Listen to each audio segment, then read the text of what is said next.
Words are powerful. They have the ability to heal or hurt, inspire or destroy. Today, I'm going to share a heartwarming story about a man who learned the true power of words and transformed his life, and those around him, forever. This is a story that will change your perspective toward life. In a quiet town surrounded by rolling green hills, there lived a man named Ramesh. Ramesh owned the most popular general store in the village and was admired for his business acumen. However, there was one thing about him that people couldn't ignore: his temper. Ramesh was quick to criticize, and his sharp tongue often left people feeling hurt. At home, his wife, Meera, and their teenage son, Aryan, loved him dearly, but they often bore the brunt of his harsh words. Aryan, once a cheerful and talkative boy, had grown quieter over the years, choosing to avoid unnecessary interactions with his father. Meera, too, often swallowed her hurt and focused on keeping the family together.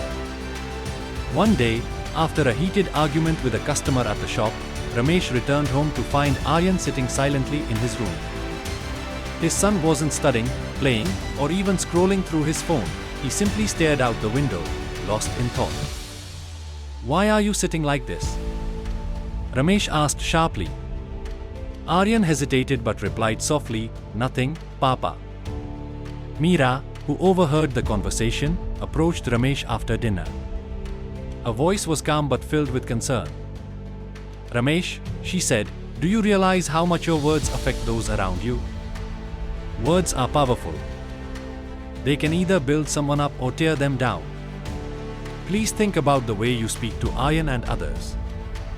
Ramesh brushed her words aside, saying, "I'm just being honest. If they can't handle the truth, that's their problem." That night, however, Ramesh couldn't sleep. Meera's words echoed in his mind, and he began to reflect on his interactions with people: his son, his wife, his customers, and even his neighbors.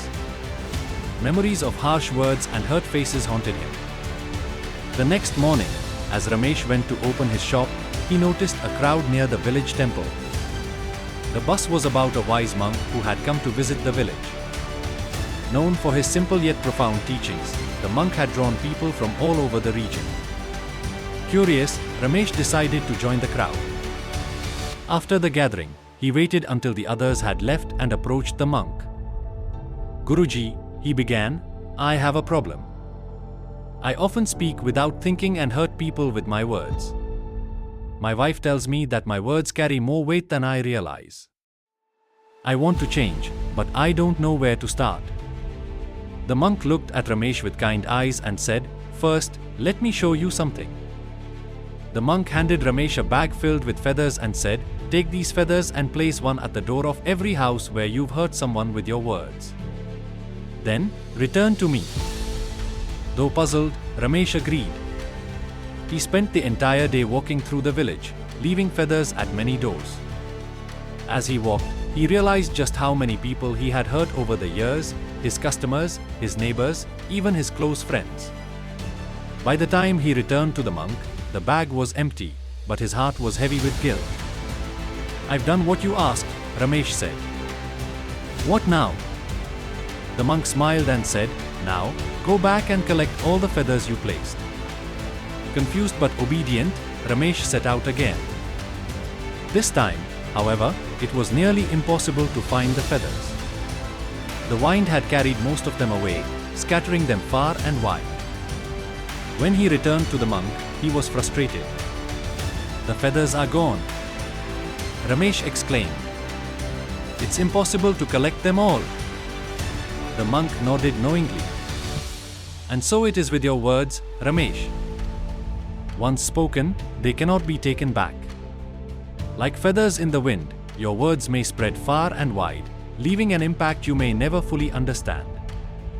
Some wounds heal, but others may linger for a lifetime. That is the power of words." Ramesh stood in silence, absorbing the lesson. The realization hit him hard. He thought of Aryan's quiet demeanor and Meera's concern. He thought of the customers who avoided his shop and the friends who had grown distant. When he returned home, he found Aryan studying at the dining table.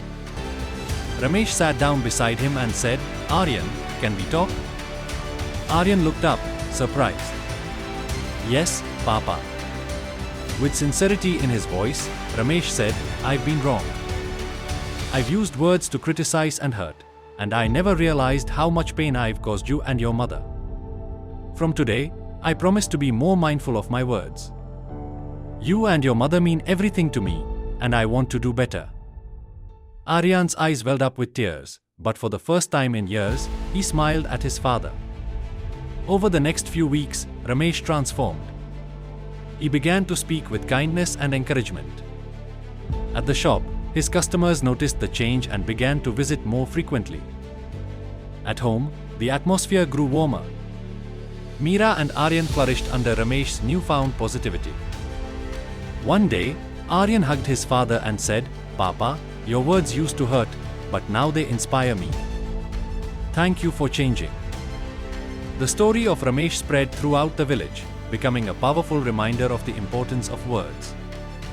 Villagers began to follow his example, speaking with kindness and thoughtfulness, creating a community filled with compassion and understanding. Moral of the story: words are like feathers in the wind, they cannot be taken back. They have the power to hurt or heal, to destroy or uplift. Choose your words wisely, for they carry the potential to change lives, including your own. Thank you for watching.